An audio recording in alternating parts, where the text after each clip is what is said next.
Hello and welcome to Rajya Sabha Television. You're watching The Big Picture with me, Frank Razan Pereira. The Sabarimala Lord Ayyappa temple opened at 5 p.m. today for the first time since the Supreme Court's landmark verdict allowing women of all ages to enter the shrine. The big question on everyone's mind was, will women get to enter the shrine or not?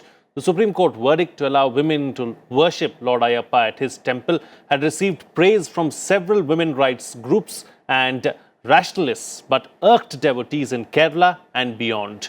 There have been widespread protests against it. The state government announced that it would help implement the Supreme Court verdict to allow women of all ages into the shrine.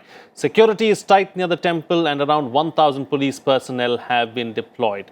Earlier in the day, tension prevailed at the base camp when police resorted to heavy lathicharge at Nilakkal as a group of protesting devotees turned violent and pelted stones at police personnel and other onlookers. On this edition of The Big Picture, we will analyze the situation at Sabarimala. Joining me on the program today are REKHA AGGARWAL, advocate of the Supreme Court, Jaishankar S. of the Ayyappa Dharma Samrakshana. We'll also be joined by other guests during the course of the program. Let me first begin the program with REKHA AGGARWAL. REKHA, a historic march has been stalled. Women have been blocked from entering the various entry points as far as the Sabarimala shrine is concerned. This is clearly in violation of the Supreme Court verdict.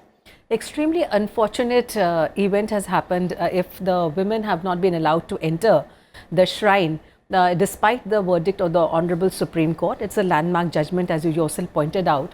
And as far as I think, my legal take on this would be that any citizen of the country, whether you belong to the north or whether you belong to Kerala down south, every citizen of the country enjoys the protection which has been granted by the Constitution by way of the fundamental rights. And Article 14 of the Constitution clearly says that there will be no differentiation between men and women, and women will not be made to suffer any kind of a discrimination only on account of gender. So, keeping this in mind, the Honorable Supreme Court passed the landmark judgment because there was no logical reason as to why women between the age of 10 to 50 should not be allowed into the temple, and women below 10 and after 50 should be allowed into the temple.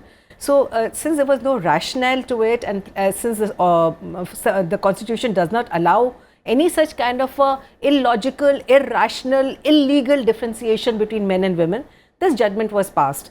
Now, it would be in the interest of all the concerned parties, including the devotees of Kerala, who are present there at Nilakkal right now, as well as all political parties also, if I may point out that over here, that if this verdict is respected the way it has been passed, as of now, whether we like it or not, there may be a particular sect of devotees in Nilakkal which is not liking the judgment that has been passed by the Supreme Court. Be that as it may, there's a watershed now, the judgment has been passed. We have to accept it with respect, with dignity, and in all humility. We have to accept the fact that we are a democratic country and we are bound by the Constitution. Now, once the judgment has been passed, it may be another day, when the Honorable Supreme Court entertains a review petition, and in case it does not entertain the review petition, maybe a curative petition which follows thereafter. But that time will tell. As of now, the judgment is there and everybody should respect it and follow it and ensure that it is taken to its logical conclusion. There's no point in just a judgment being passed and aired on various channels that this speaks of women's empowerment and etc., and Article 14 has finally been respected. Article 15(4), if I may point out over here, Article 15(3) of the Constitution says that there will be no discrimination on the ground of gender where women are concerned, and at the same time Article 15(4) gives the right to make any such laws or any such orders which will bring about women empowerment as well as the empowerment of children. Right. So women and children have been considered especially in Article 15(4) of the Constitution. And as a lawyer, practicing in the Honorable Supreme Court, I bow down my head to this judgment. And it's not a question of whether I'm a lady or whether I'm a women's rights activist. The fact is that I'm a citizen of this country.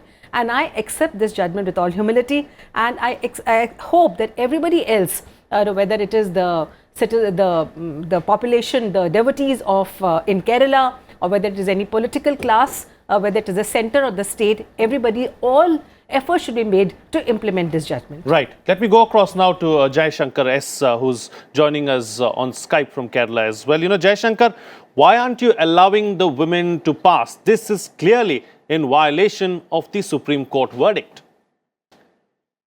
So you have to understand this from a social point of view.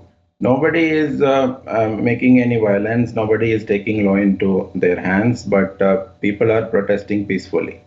But the government of Kerala has, from day one, been so rude with the people, with the devotees, hundreds and thousands of them, who are protesting on the roads peacefully.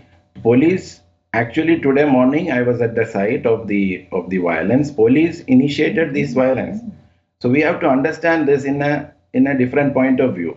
There are millions and millions of women of Kerala who cannot accept this verdict as is, because you have to understand that they were never represented in the way it has to be. The government of Kerala gave an affidavit which was diagonally opposite to the affidavit given by the previous government. So they were playing with the sentiments of the people, and people were unaware of what was happening in the Supreme Court. So largely the general public would not know what would happen in the Supreme Court. And finally, when the verdict came, people were on the roads protesting, because this is, and I cannot agree to the logic that this was a gender issue. This was never a gender issue. There are thousands and thousands of women who enter Sabarimala every year, but they are of a certain age. So there was a certain age bar, age restriction on women. That's all. There was no gender issue. So there were children and older women who are entering from time immemorial.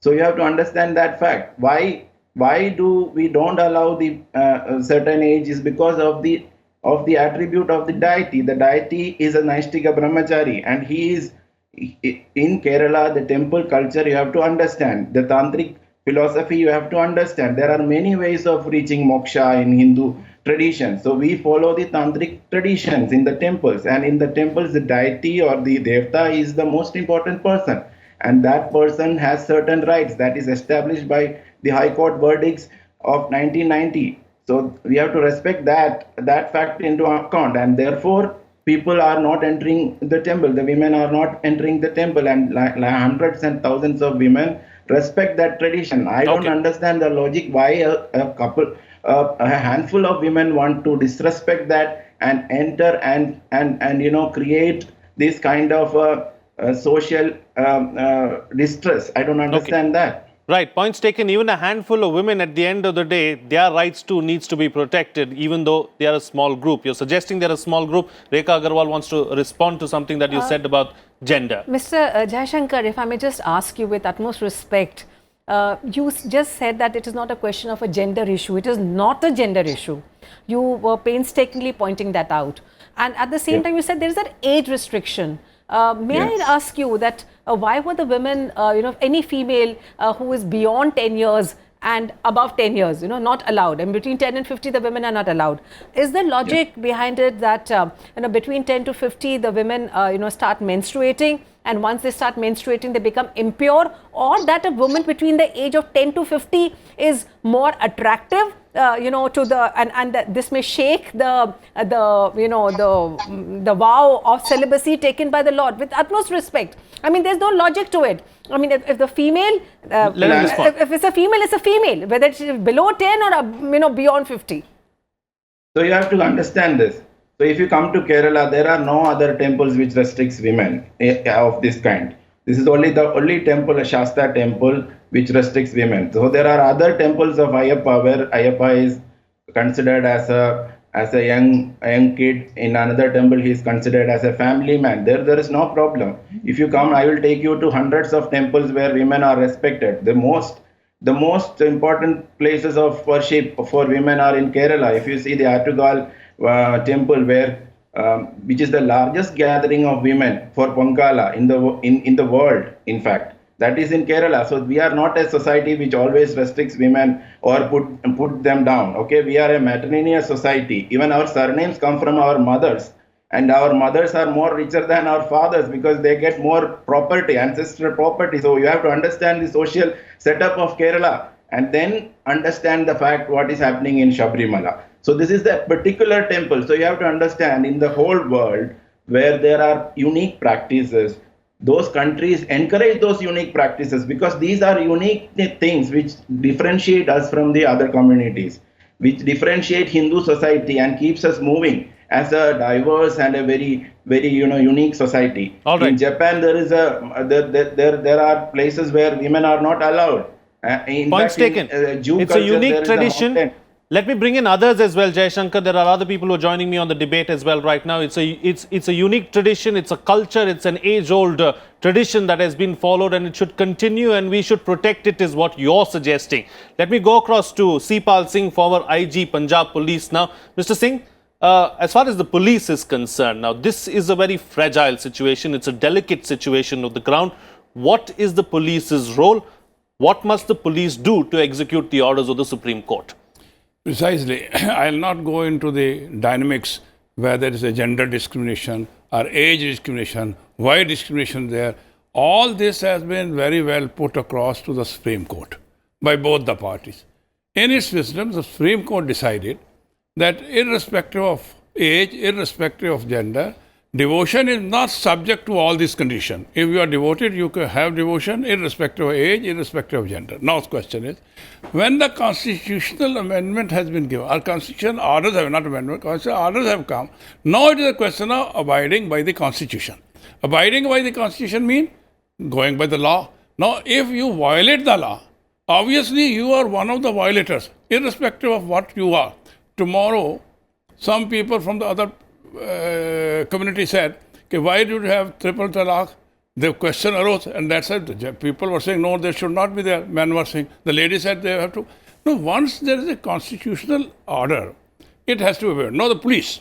I feel this issue has been burning and has been agitating for the last more than about a month now, whether they should allow it. I feel at this point of time, it is rather late. There are many ways. The police should have created pressure points somewhere else. Why couldn't they stop the vehicle elsewhere? Why they should have to come to Pamba, the protester? There is always such things happen. It happened in Amritsar Darbar Sahib. It happens everywhere. The religious fanatics want to do something. The police duty is to anticipate the trouble. And the government's duty is to anticipate that and have the pressure point somewhere else. So you are bringing them right up to Pamba. And then these protesters creating havoc there.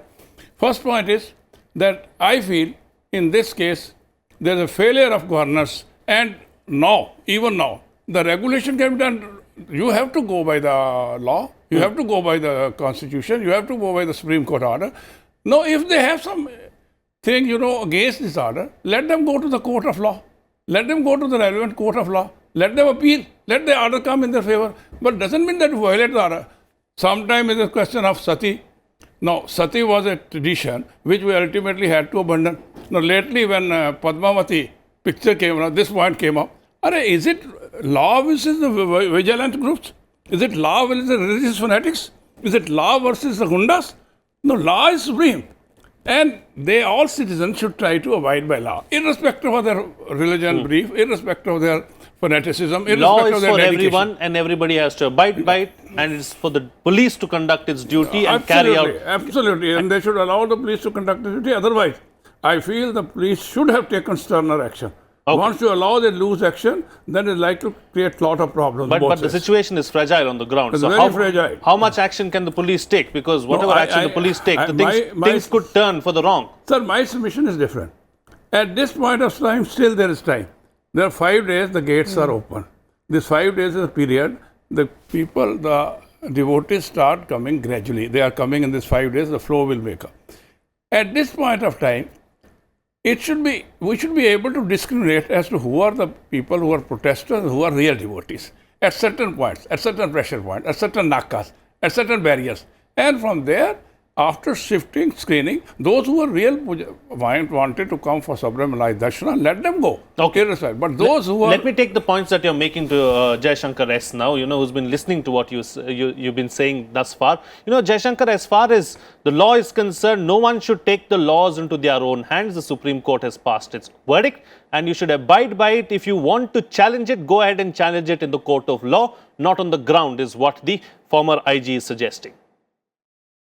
So my submission is that we have been protesting peacefully. So there might be some elements who are creating issues, but 99% of women across the mothers, the sisters of our communities are protesting peacefully, and that is not illegal as far as I understand. Protesting against a Supreme Court order, is that illegal? Rightful or peaceful protest. When it turns to a violent protest, you never know. Yeah. Their charged temperament, what time they will... I'm coming to you, Jaishankar. Yeah. But everyone has the right to protest in the country at the end of the day. In fact, that Let me come to this point. I'm coming to you. Go ahead, Jaishankar. Go ahead. So you would have seen pictures and videos of hundreds and thousands of women on the road. Did you see any kind of violence? So today, we have been saying this from day one to the chief minister of this state, and he has taken it personally. He wants to do it in this way. So there was another verdict about 2 Christian communities from Supreme Court, but that has not been implemented. So they are taking time to slowly implement that. Why that is not applicable to Sabarimala? So there was a priest, a bishop was arrested on rape charges. So they took around 40-50 days to arrest him. Why? Because they were curious about the emotions of the community. So why the emotions of millions of Hindus of Kerala were not considered while implementing this? So the chief ministers, the ministers were giving statements which were hurting us for many days. And finally, this police action also, I am saying this has been done to provoke, and they provoke the pilgrims, the common mothers. You would have seen pictures by now. It has emerged that mothers were beaten up on the roads. This is shameful way of implementing law, whatever it is. Okay. No. I'm just coming to you, Mr. Singh. Let me go across to Ms. Aggarwal as well. Rekha Aggarwal, as far as the Supreme Court is concerned now, clearly women are not being allowed to enter. Devotees have decided to go ahead and have a peaceful protest. Tempers are charged at this point in time, and it's difficult to say what can happen on the ground, really. Like I mentioned a couple of times, the situation is extremely fragile. Do you see the Supreme Court intervening now that the verdict is not being followed? Absolutely. The Supreme Court has a right to take suo motu cognizance of the ground reality, as well as the law and order situation being highly volatile, despite the fact that, there may be silent protests, as Mr. Jaishankar pointed out, that nobody is taking law in their own hands, and the women are protesting silently, and even the men, the male devotees are protesting silently, as what they say is, what probably they see as sacrilege, that what is going to, that is what they look at the Supreme Court order as.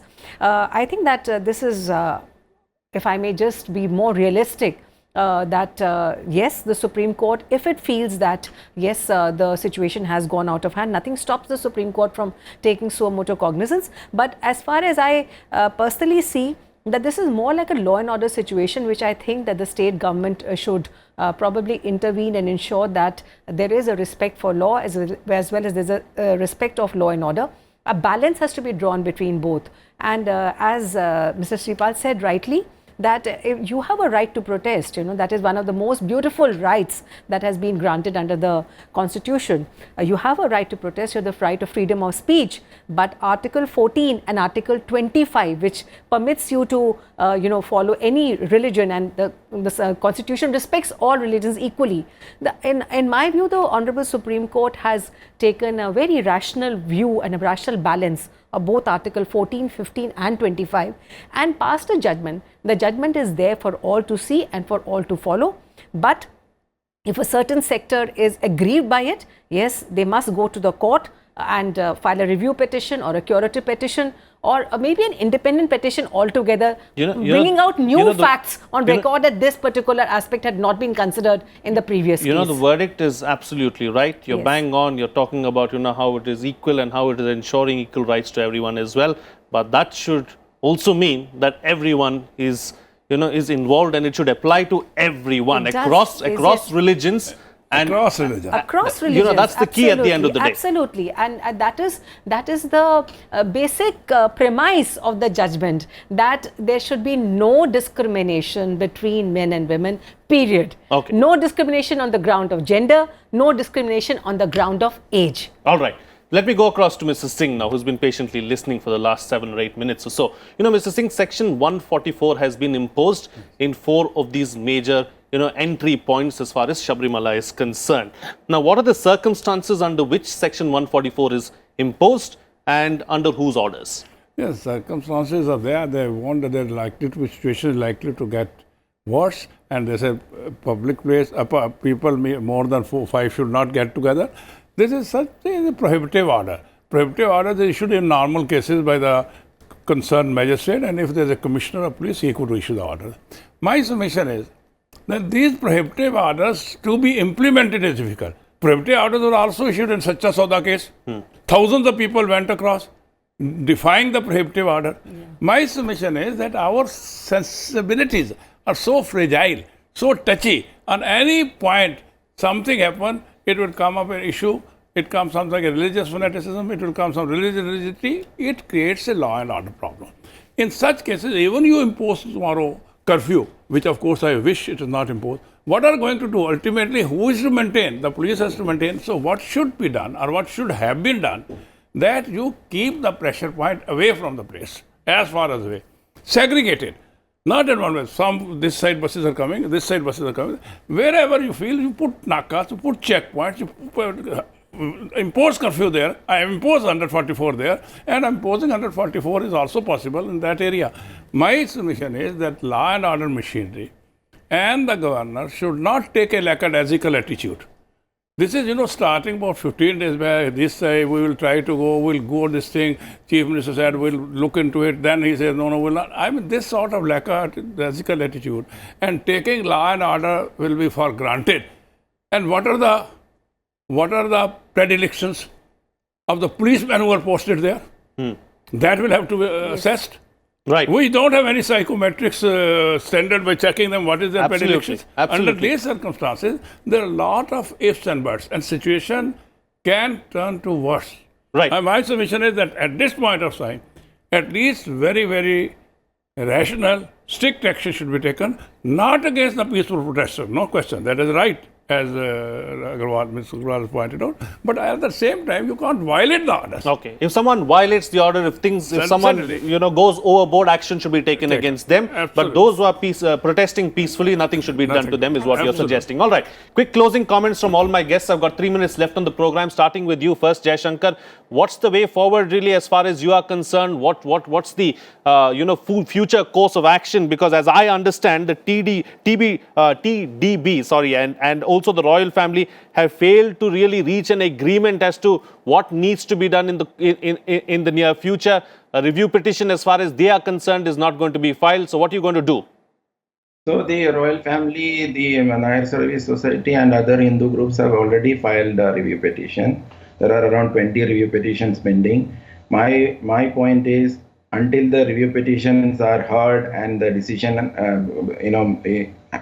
taken, there should not be government should not force women to enter, and the activists, the feminists, the leftists who want to enter, they have no regard or respect for our traditions. I hope that they will refrain from entering in the next 5 days and wait for the Supreme Court to resume and hear our petition, because this is concerning millions and millions of devotees, of mothers and sisters. And you should also remember that the only woman in the panel of judges, she has not agreed to the judgment. She had a dissent note to the judgment. I've got limited time. Sorry to interrupt. I've got limited time, so let me get in the other panelists as well. Rekha Aggarwal, has this turned out to be more of a political issue than a legal one? I would not like to comment on that, but it seems that this is what the turn, the event has taken this very nasty turn where it has become more of a political issue.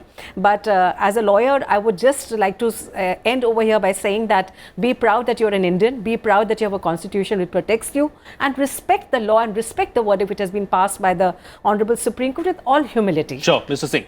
I have a feeling that every issue in today's context is a vote bank politics.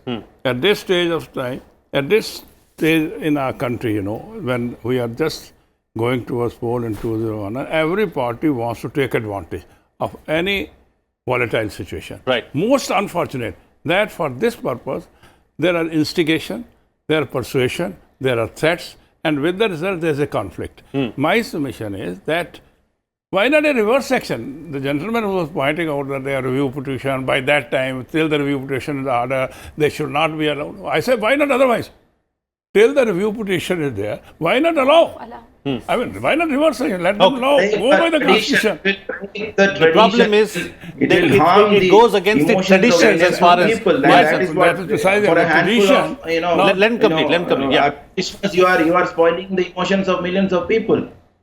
Okay, fine. On that note, then I'll have to call it a wrap on this edition of The Big Picture because I'm completely out of time on the program today. Thank you to all my guests for joining me on the program and putting things into perspective for us. That's it from me. See you again next time.